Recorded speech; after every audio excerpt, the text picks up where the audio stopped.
Hi, and welcome to another one of my whisky reviews. Tonight is a little bit different.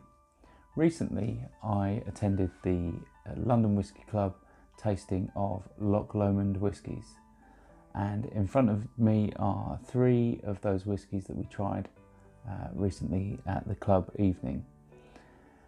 I got a chance to bring them back with me and review them on camera for you, and tonight is going to be a little bit different. First off, I'm going to try each of the whiskies in three different videos, and I'm just going to nose and taste them and tell you about the whiskies. But before I do that, I'm going to tell you a bit about the distillery. So Loch Lomond Whiskies were originally producing on the site of Loch Lomond, the north of the loch, in 1814. But due to poor record keeping, that distillery closed down a long time ago, but nobody knows quite when. However, the current Loch Lomond distillery was founded in 1964 by the former owners of the Little Mill distillery, and the first distillation was back in 1966. However, in 1984, that distillery closed and it was reopened in 1987. Grain whisky production began in 1993, and at that time it was the only distillery in Scotland producing both malt and grain whiskies. It's also one of only 4 distilleries that has a cooperage on site.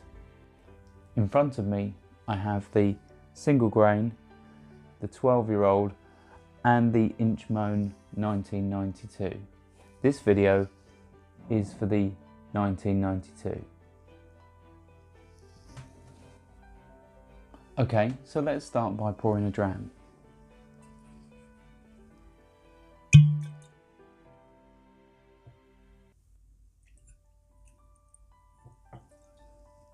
This whisky is 48.6%.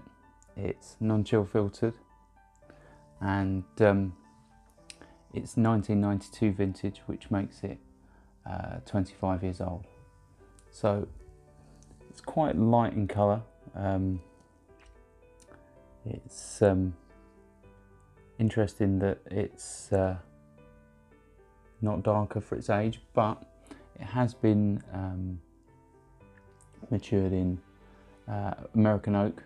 It's had time in first fill bourbon, refill and recharged casks, and then obviously married together. And I'm guessing the reason for using a variety of different aged casks is to make sure that the time in the cask doesn't overly influence the taste of the whisky and overpower it. It's a peated whisky. You can instantly pick that up on the nose, but I do get fresh apple, maybe pear. The smoke isn't too strong on the nose. Do get a hint of vanilla, maybe with that apple, maybe apple strudel. And that smoke's starting to smell a bit more medicinal, but very light. Let's try it on the palate.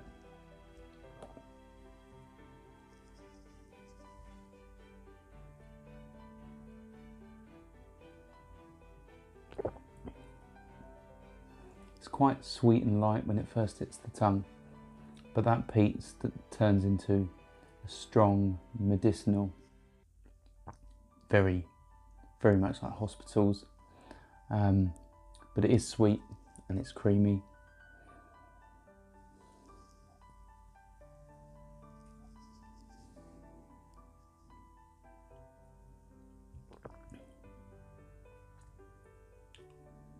Yeah, I get a bit of buttery caramel,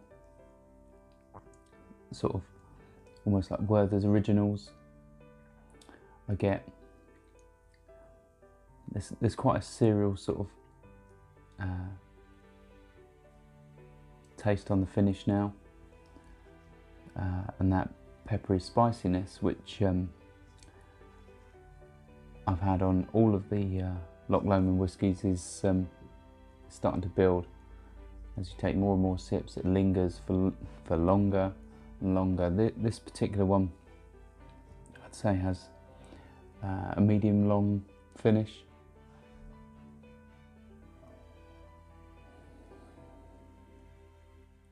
And of the three I've reviewed, this is probably my favourite.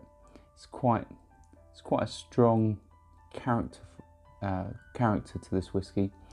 It's got a complexity on a few different levels. The more you drink it, the more you find different flavours, and the longer it lingers. So you have to take less and less sips, or longer time between each sip. It's definitely something to savour.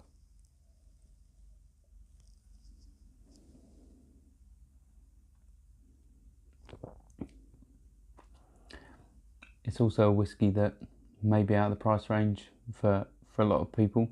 It's £200 plus, but it's definitely something I'd suggest people have a go. If it's available at a bar or a restaurant, then it's definitely worth a try.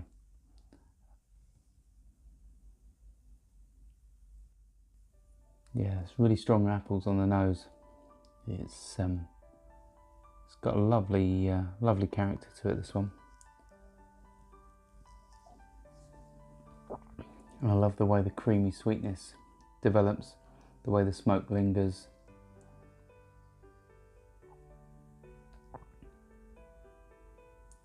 It's a very nice whiskey. Slauncher. I hope you enjoyed this video. If you did, why not give it a like or a comment, and please consider subscribing for more videos like this.